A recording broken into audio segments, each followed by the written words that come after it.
when you are triggered in relationship, there's an opportunity for you to learn a skill set, but also expand your capacity to hold the trigger because there's information there. The trigger is brilliant. So when people start to do healing and they're like, I fucked up. I did all this work and I got triggered again. I'm like, of course you did, because it's a radar. It's a hypersensitivity to a pattern that led to pain. So it's a lot like PTSD. So it's just a hypersensitivity. It's just, what do you do with the trigger that changes everything? Ooh. So you don't want to remove your sensitivity, because that sensitivity was created so you don't get abused again, or so that you don't find yourself in betrayal again.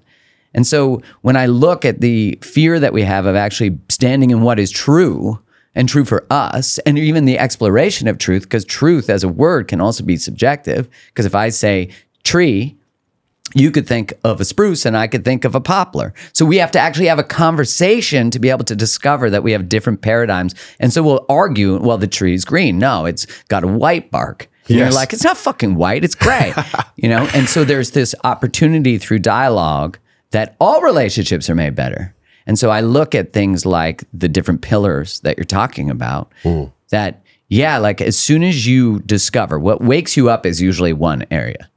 So, right? So the call comes because you get sick. So then it's like, fuck, I'm sick. I got an autoimmune disorder. Okay, well, if I go to a traditional doctor, nothing wrong with traditional medicine, but if I go to allopathic medicine, they're likely going to be like, okay, you have this autoimmune. There's nothing you can do about it. Here's this biologic. Here's this product that will put you in remission or help you or whatever it is. But if you go to someone who looks for root cause, they're going to see that your autoimmune is a symptom of something. If you look at the ACE study, the Adverse Childhood Experiences Exploration, it's like people who have trauma have higher autoimmune. Well, yeah, that makes sense, because their nervous systems are dysregulated. They're stuck in fight, flight, freeze, fawn. And if you're in fight, flight, freeze, fawn, are you going to be good at digestion? No. So, you got leaky gut, you have IBS, you have diarrhea, you have constipation, you have bloating, because your gut's not going, there's a fucking tiger over there, let's process this shit. It's going like, get the shit out, or let's hold on to it. And so we have to, what starts with the invitation over here is like, holy shit, I've sold my shit out. A lot of shit talk, but I've sold all my stuff out and I hold on to everything. I'm at war with my own self-expression. Of course there's inflammation in my body. I'm in relationship with inflammatory people. I'm choosing to be in high conflict relationships. I'm a high conflict person, because if you're in high conflict relationships, you're a match for them, which is not anyone's fault. It just is. But we got to do something with it. So then you start to eat better, and then your body starts to feel more regulated. And then you're like, oh my God, I'm more regular. My body's changing. I feel good in my body. Well, if I feel good in my body, I can't be in relationship with the abusive person or the gaslighter or the person who doesn't want to build something with me. I now have to translate this alignment and integrity somewhere else. And the word integrity coming from the word integer, which means whole. So like integrity is about maintaining and constructing wholeness. And what develops wholeness? Knowing what your values are, and then drawing boundaries around your values and learning how to communicate them and ask for your needs to be met, and also meet other people's needs, because it's not a one-way direction. And then protecting that. But if you do not stand for your values, are you going to feel healthy? No, because in your own body, you don't trust yourself.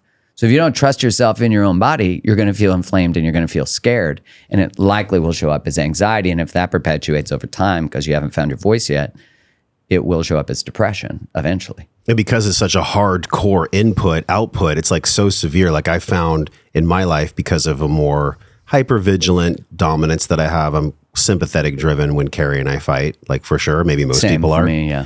And so I'll go to this place where, and I'm remembering it now, which is great. It's easy to remember stuff with you on a podcast, right? But in the moment of trigger, it's really hard to let that wisdom that we've absorbed actually be present.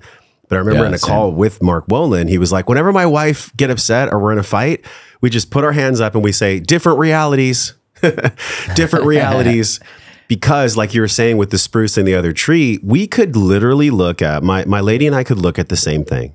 And we have such a different physiological, neurological experience of what that thing is. And so when it comes to us communicating about a rupture or something in the relationship that's asking for attention, can I just fucking breathe and be curious about it? Right. Can I just like, instead of me going into defense mode or trying to maybe even coach her, which is something that I'm aware of, can I actually just take a breath and pull back and just say different realities? Let's be curious about this, for Christ's sake. It's like curiosity becomes the fucking antidote to everything. But if we have a nervous system that's not regulated, curiosity ain't going to come around that often. If I'm stuck, if I'm literally so sympathetically driven that I never let curiosity in the door. Yeah, and you think like the pathway to curiosity or the pathway to regulating the nervous system has so many different, like it takes a totality of the pillars that you're talking about, right? Yes. You call them pillars? Yeah, it's a pentagon. It's this so 5 aspects of us. So these 5 aspects, it's like they actually all need to be intact in order to have robust regulation. Yeah. Which, listen, getting dysregulated doesn't mean it's normal to get dysregulated, especially under threat. Yeah. But it's like we have a hypersensitivity, then we go into dysregulation when a perceived threat is actually not accurate.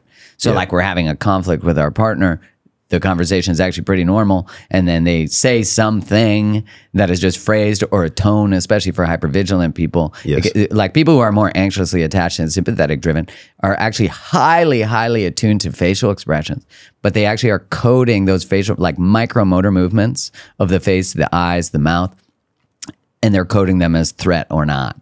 And so that's why you can be set off from a tone change but I would even argue that deeper what's going on even before the facial stuff is the recognition of the shift into dysregulation of the other person's nervous system.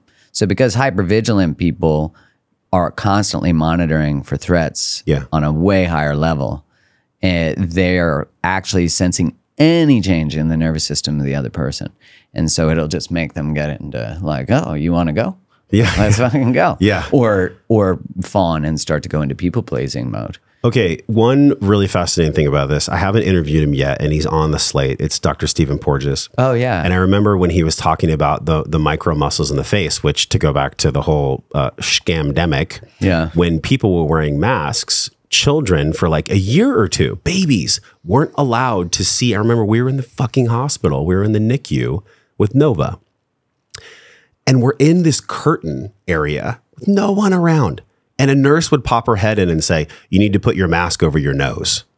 No. And I'm just like, the absolute insanity of this pseudo safety that robs a child, a brand new baby, my son, it like breaks my heart, from seeing the muscles and the eye movement and the micro muscles movement that Porges talks about with facial recognition.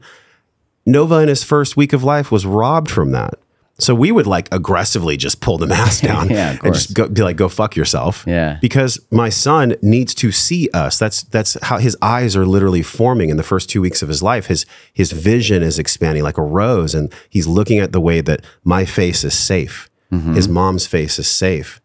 And it's just such a threat to just normal human relation for that to be taken away. It really begs this deeper question of like, are we even aware in Porges' work that this is even happening? This is why I'm excited to interview him, because I'm like, wow, the way in which I can consciously regulate with you, with my woman, with anyone, it allows them to feel safe. But I have to be mindful of what I'm doing. Is my face relaxed? Yeah. Am I actually doing my best job of being safe for you, or being safe for Carrie Michelle? Or am I squinting and putting out this message that I'm not safe? Whoa. If you enjoyed that one you just saw, you will love this one on the screen. Click it and enjoy.